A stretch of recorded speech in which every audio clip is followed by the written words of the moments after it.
সাত সকালে খাস কলকাতায় হাড়হিম করা ঘটনা, ট্রলি ব্যাগে পুড়ে দেহ লোপাটের চেষ্টা, কুমোরটুলি ঘাটে পাকড়াও দুই মহিলা। ব্যাগে একটা ছিল, একটা বডি ছিল। ট্যাক্সি করে গঙ্গার ঘাটে হাজির মাস্ক পরা দুই মহিলা, ভারী ট্রলি ব্যাগ টেনে নিয়ে যাওয়ার চেষ্টা, ট্রলি ব্যাগ খুলতেই উদ্ধার দেহ, কুমোরটুলি ঘাটে চাঞ্চল্য।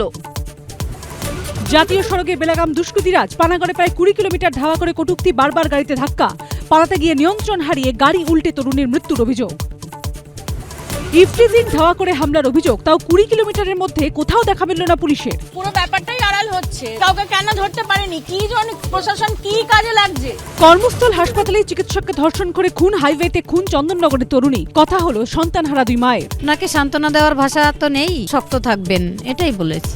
ভোরে কেঁপে উঠল কলকাতা সহ জেলা, দমদম 2 24 পরগনা, হলদিয়াতে অনুভূত কম্পন, রিক্টার স্কেলে মাত্রা 5.1, এপিসেন্টার কলকাতা থেকে 340 কিলোমিটার দূরে বঙ্গোপসাগরে।